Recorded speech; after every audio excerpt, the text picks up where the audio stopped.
Hello there, I'm Dave.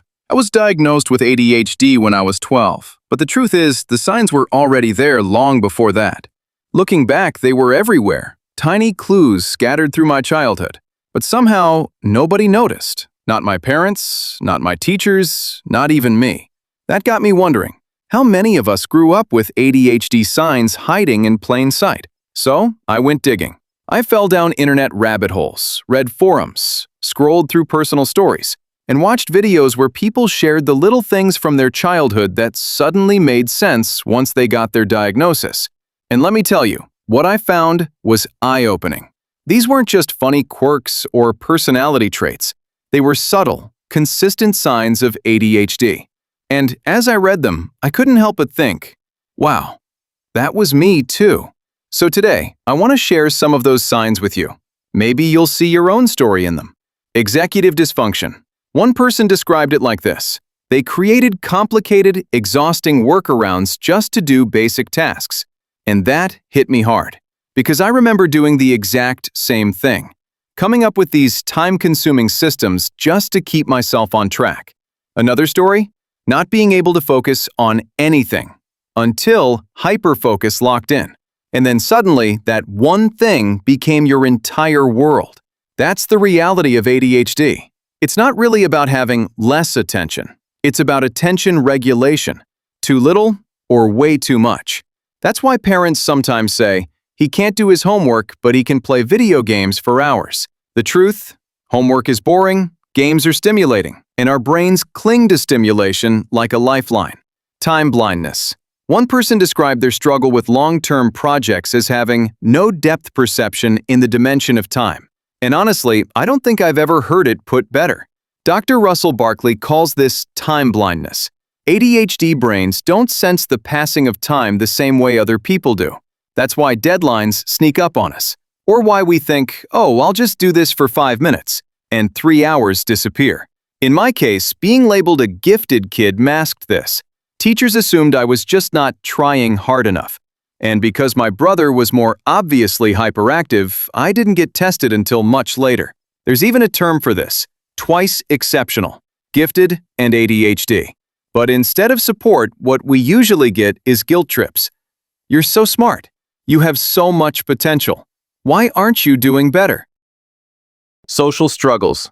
Another story I found was about a kid who'd sit in the corner reading instead of talking with family.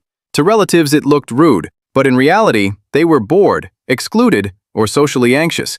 That was me too. I always had a book in hand. Not just because I loved reading, but because it gave me an excuse to avoid awkward conversations.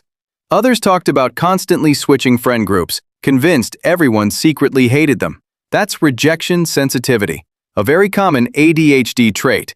Many of us drift between groups like bumblebees, carrying ideas from one circle to another. But the flip side? We never feel like we fully belong anywhere.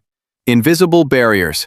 One story broke my heart. A mom accused her kid of being stubborn for not doing chores, when in reality, executive dysfunction froze them in place. And because they didn't have the language for it, they believed the labels.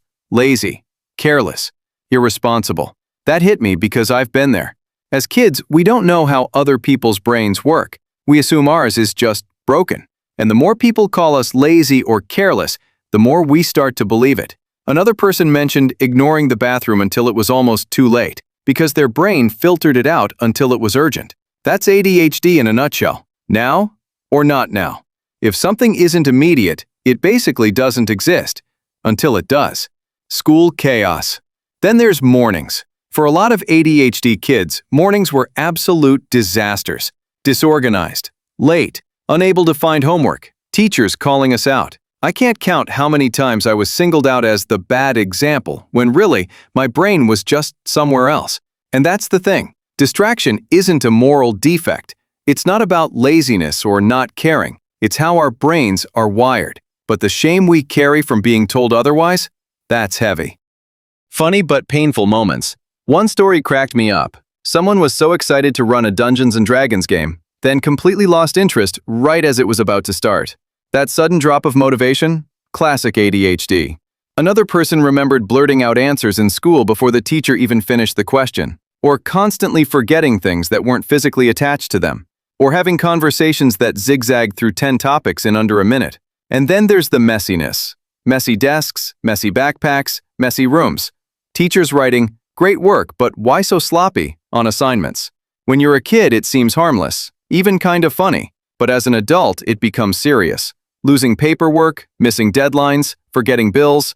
Those quirks can spiral into very real consequences. And that's the part I want to emphasize. Even the ADHD signs that look small from the outside can compound into huge struggles over time. A lost paper turns into a lost grade. A missed deadline turns into a lost job.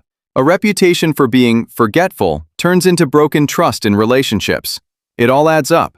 So what's the takeaway? ADHD isn't obvious. It's often invisible, and the signs can be brushed off as quirks, laziness, or carelessness.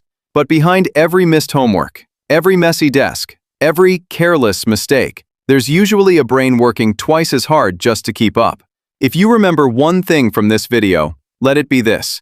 ADHD is not a moral failing. It's a different wiring of the brain. And with the right understanding and support, life can get a whole lot better. Now, I'd love to hear from you. What were the signs of ADHD that nobody noticed in your childhood?